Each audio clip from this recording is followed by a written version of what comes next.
No, I hope you're not lonely, and trust me, you're not lonely. This is something you do feel when you're going through depression or when you're suffering from mental illness. And I started again with a song today. So, as promised, today I'm going to talk about a day in the life of a person suffering from depression. And I'm going to be talking from my experience and from the experience of a few folks that I know of. But this in no way means that whatever symptoms I'm going to be talking about are all encompassing and basically everything by the book. So please do not take it that way. But yeah, I just want to describe what kind of uh, struggle or what kind of, let me put it this way, what kind of perseverance one needs to go through that phase. So, right now you see me all this chirpy person blabbering in front of you, but uh, 2 years ago I wasn't the same person. I basically had gone into depression, and for me it was even difficult to step out of my house. And I know some people categorize that as some sort of anxiety disorder where you do not want, or a social phobia where you do not want to get in touch with outside world. But for me it was more about just just laying down into nothingness. That's what I felt the whole day. I would just be in bed, and it would be such a fight to even step out of the bed, pull the covers, step out of the bed, and take a shower. Taking a shower in itself would seem such a chore. And if on any day I did manage to do that, I would feel okay, today was a good day. I managed to do it. And it's not that you are mulling over something or you are sad. The point is you don't feel anything. With mental health issues, especially depression, there's a feeling of nothingness. You don't feel anything at all. And any kind of emotion, sadness, maybe happiness or joy or anger, all of those emotions are just gone. And I'm not saying that people are, when I say sadness, I'm not saying that people do not remember any bad stuff that has happened to them. That definitely happens. And that's also one of the reasons that you get triggered. And I talked about that in my previous video. But remembering the cause, remembering the root cause of your depression comes up, but you're not able to process it because there are no feelings to be able to process that. And you know, small things like picking up the phone if somebody's calling you, if your family is calling you. I actually used to do that. I never took calls from them, and I consistently felt guilty. And that's a huge thing. You keep feeling guilty. You keep feeling, what am I going to talk to them about? They're just going to be tense if they listen to my voice, and I don't have anything to say to them. I'm just going to be a burden to them. This consistent feeling, this nagging feeling of being a burden on people, of shying away, of being embarrassed, of just trying to be cooped in. There were times where I would just curl into a ball and just lie down there for hours together. And yeah, so that was one of the things. Another thing that I do remember,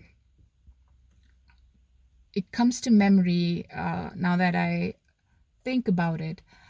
I never liked dressing up. I never liked,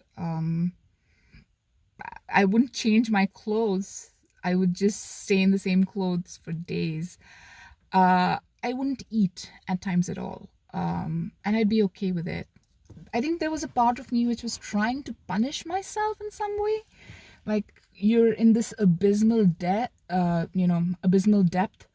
and you're deep down somewhere, and you feel like you just have to crawl to a corner, to a dark corner, shut off the lights, pull the curtains, um, you know, make it as dark as possible. And you kind of simulate that in your mind, and you're like, that's my safe place.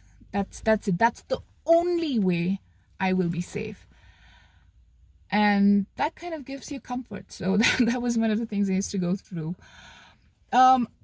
This is something that happens to me even now on days when I have more anxiety, or when I feel that I have a bout of depression. I would stutter and stammer. Like, I would say words which would, I wouldn't be able to say them properly. And and that would actually make me feel even worse, because I worked as a theater artist and I love oration. And when that happened to me, I felt, is something wrong with my brain? Am I really sick? What's going on with me? I would stammer, I would stutter, I would mix up words whenever I had to write something down. I would misspell them. Simple words, I would misspell them. Company, I would actually mangle the word, and then I'd be like, what really happened there? And it would take me a longer duration to process sentences, to process thoughts. I felt like I'd become slow. And again, that added to the guilt. I didn't want to go into work. I didn't want to interact with my friends. I just felt as if the only way I can be safe is if I'm with myself all alone. And that's the only way I could be safe. Talking about friends, now that I told you that I was such a jerk to my family, who were consistently worried, and they were actually one of the most important pillars of support to me, who helped me get through this period and emerge out strongly. One of the things I used to do is, whenever I wanted to get out of it. There was a phase where I wasn't able to do anything. I would just, like, I succumbed to it. I let it be. But after a while, I was like, this is not working for me. I'm going through this, but I'm going to push through. So during those times, I would actually make plans with my friends to go out, maybe catch a movie, to meet up for lunch. But 10 minutes before the scheduled meeting, or 15 minutes, half an hour before that, I would get cold feet. I'd be like, oh, isn't it a chore? It's too much. Do I have to go out and I have to meet people? I have to put on a different face. I have to be a different person.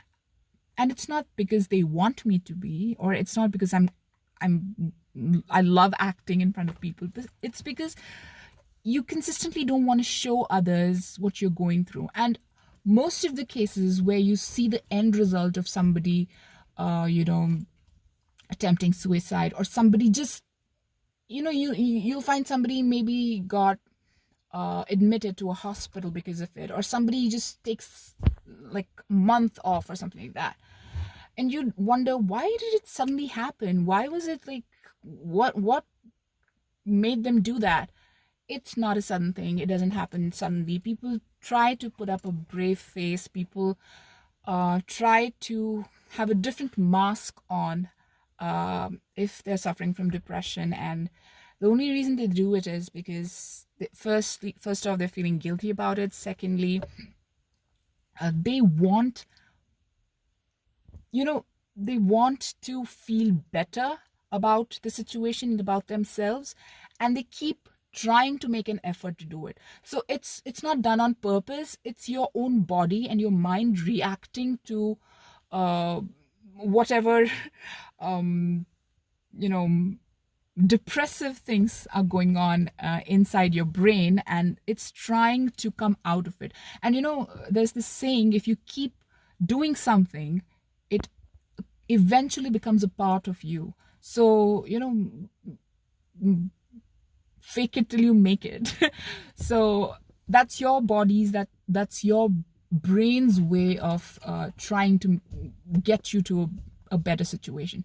So I actually, now that I think about it, I actually felt I had a different face, a different mask in front of people that I worked with. I had a different face in front of my friends. With my parents, I would be extremely guarded. And I have a wonderful relationship with my parents, but I would actually refrain from telling them anything that would make them worry because I live in a totally different country from them. And eventually, I would get confused. Who am I really? And the only time I felt I was my true self was when I was alone, cooped up, brooding, not feeling anything, and just sometimes watching some show on my laptop or TV, and the show would just play and I wouldn't even register what's going on. It would just be there because I kind of felt maybe that's something that'll help me, or maybe let it just be, let it just play. But I wouldn't register those things, and I would keep watching stuff like that till the moment my eyes were completely exhausted. And because of the exhaustion, I would go to bed.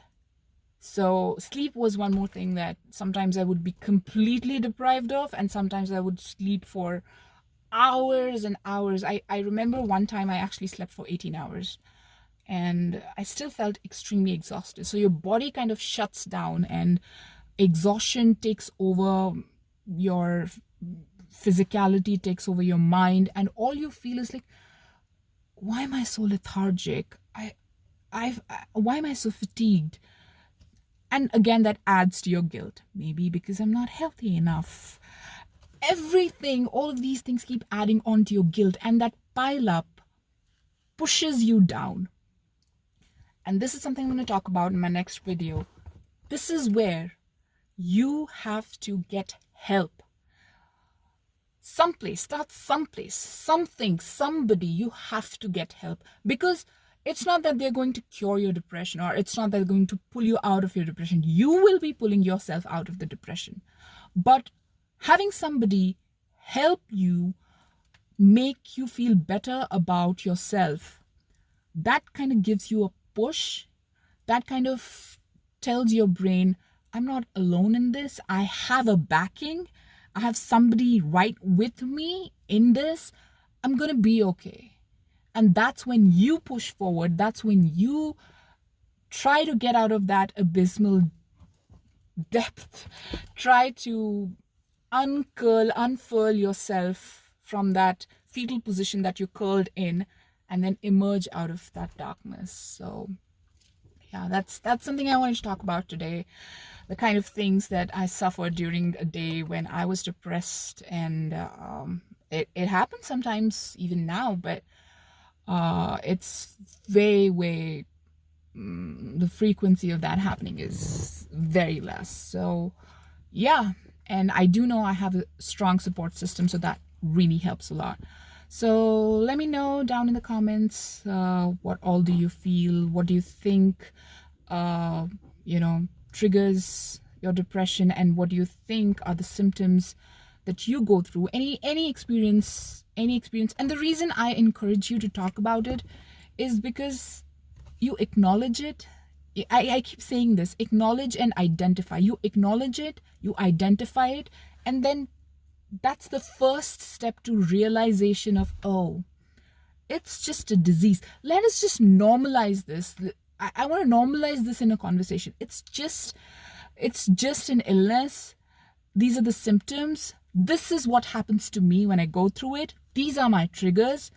And now I'm going to move forward and I'm going to fix myself. So nobody else is going to fix you. You're going to fix yourself. So this is me logging off now. I know this was a very long video, but I'll try to keep it short next time. But next time onwards, I will actually, I'm going to talk about in my next video, and that is specifically going to be about people who are trying to be a support for their peers, friends, family, who want to help people around them who are going through depression. So I know we keep talking about depression, anxiety, and what a survivor goes through, but I think it's equally stressful, and I think it's equally taxing on the person who is, or the people who are the support system of that individual. So I'm going to be talking about that in my next video. See you guys. Bye.